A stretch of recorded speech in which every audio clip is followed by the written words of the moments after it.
Alright, so this video is going to be about oils in pregnancy. So to start off, I think that it's super important to touch on chemical toxicity and talking about how you are the gatekeeper of your own home.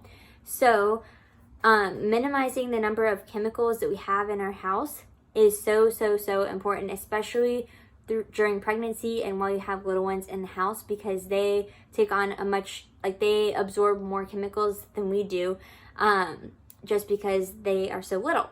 So it's super important. EWG.org did a study actually on newborn umbilical cord blood, and they tested for 300 chemicals. Of those 300 chemicals that they tested for, they found 287 in the blood of the newborn umbilical cords. And so of those 287, 180 are known to cause cancer, 217 are toxic to the brain and nervous system, and 208 are known to cause birth defects or abnormalities. So these chemicals are chemicals that are found in everyday things. So they're found in our laundry soaps, to our cleaning products, to our self-care and hygiene products, to the pesticides and stuff that are sprayed on our lawns and our produce. So we obviously can't avoid all of these chemicals. It is unavoidable. I mean, there's chemicals in furniture. Like, you can't avoid everything. But we can definitely lessen the load by looking at what we allow in our homes and switching over the products that we're using on a daily basis, the products that we're putting on our body, the products that we're cleaning with, those types of things, as well as eating organic and non-processed foods whenever you can. If you're on a really tight budget, I know organic can get pricey. If you're on a super tight budget, I would definitely look into the Dirty Dozen and like the Clean, I don't even know, it's like the Clean 15 or something like that. But basically the Dirty Dozen is the produce and such that have the highest amount of chemicals and pesticides in it that you should get organic. Like, make those a priority to get organic. And then the Clean 15, I think it's what it's called, is what's pretty safe to get non-organic versions of, like bananas or that sort of thing. So there is that. I just wanted to touch on that. We personally use all Young Living products in our house just because it has made the switch super easy and super cheap as well, because all the products are able to be diluted. And so I'm going to be touching more on that in further videos and podcasts and such. So if you're interested in that, please reach out to me and I will guide you to the sources that I have available for that. But I want to keep this video and podcast related to pregnancy and oils. So there are a ton of tips, tricks, DIYs for using oils and stuff during pregnancy, but I'm going to just share the top 3 that I have used so far in my pregnancy. And then the rest will be in my highlight reel on Instagram, on my Instagram, doula.serenity. And you can go and take screenshots and save those and stuff like that, so then you can easily see the recipes and go through them at your own pace and that sort of thing. So the first one that I have used the most is the relaxing salt soak. So is anyone else struggling with relaxing, general body aches, regulating emotions and sleeping? Because pregnancy has made me like all those different things I am struggling with on the struggle bus. But this salt soak has really helped with the majority of those in one way or another. So all you need is 1 cup of unscented Epsom salt. This is super important. Make sure it's unscented and that it's just Epsom salt. And then half a cup of baking soda, and then do 10 drops of the oil of your choice. So for sleep, I like to do about 5 drops of lavender, 5 drops of cedarwood, which are really good for promoting sleep. For emotions, my go-to right now is Valor, so I'll do 10 drops of Valor. And then for just general aches, whenever I have been just running around, doing stuff all day, setting up a nursery, all those good things, I like to use about 5 drops of frankincense and 5 drops of copaiba. So there is that. And in addition to the Epsom salt helping with like just relaxing and body aches and stuff like that, well, actually, let me just finish the recipe here. So you'll add the oils to the Epsom salt and the baking soda and shake it up, and then pour it into the warm / hot bathtub. Make sure it's not too hot.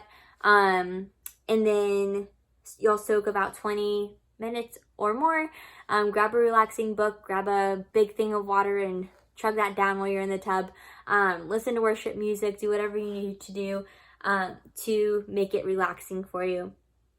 And so in addition to this soak helping with all those things, Epsom salt also is like packed with its magnesium, and so that promotes sleep, so it helps with sleep.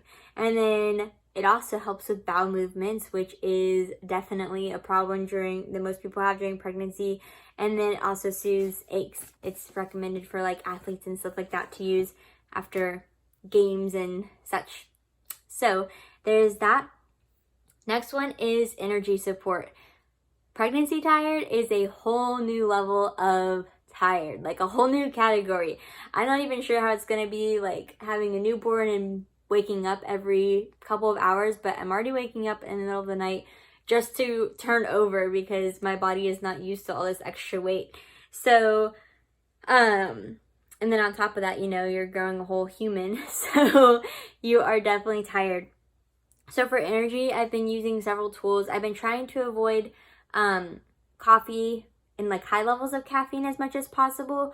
But one drink that I love that doesn't have that much caffeine is Young Living's Zing. And so that is their little canned energy drink. It has like sparkling water, B vitamins, and also it has 35 milligrams of caffeine from white tea extract. And so what I do is I will do 2 ounces of Ningxia, some ice, and then top it with a Zing. And it also like curbs my craving for soda, which normally I do not like soda, but for whatever reason during pregnancy, like I want like all the carbonated things. And so that definitely curbs my appetite for that. And it's also, Ningxia Red is packed with antioxidants and just like super good fruit. And so it gives you natural sugars for sustaining energy. And it's a puree, so it's not just like the juice part of the fruits and stuff like that. So you definitely get all the nutrients rather than just like some of the nutrients from the juice, if that makes sense. And then another tool is Young Living Super B. So I definitely struggle with taking like full prenatal vitamins. They always make me nauseous and extremely sick, no matter.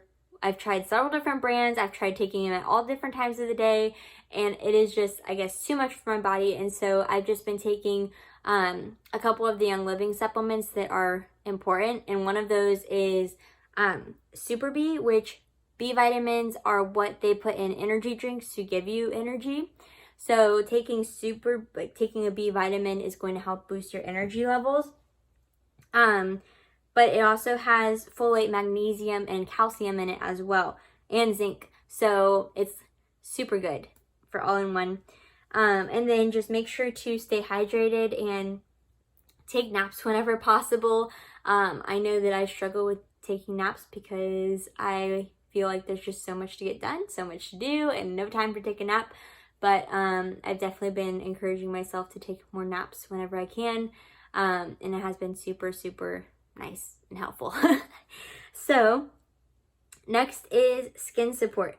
So I constantly get ads now for all the different creams and lotions and stuff that claim to make you not get stretch marks, but they're not completely avoidable even with a special cream or lotion that's filled with toxins, because it all has to do with genetics and how your body is stretching and growing and all that good stuff.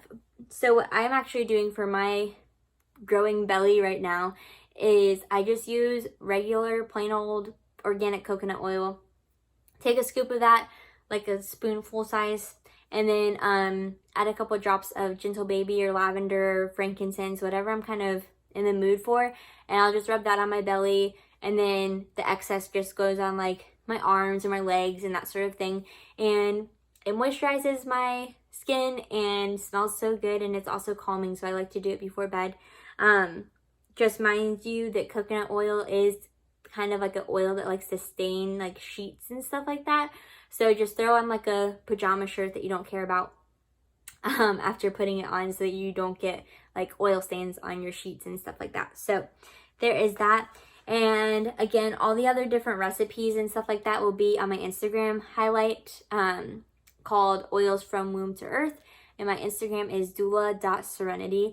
If you're interested in seeing more of the DIYs and stuff like that for pregnancy. I wanted to keep this video short, so in effort to do that, I just, did the top 3 that I know I'm struggling with right now, and in the top 3 that are helping me right now. So if you have any questions, please let me know, and the next video will be on oils for labor.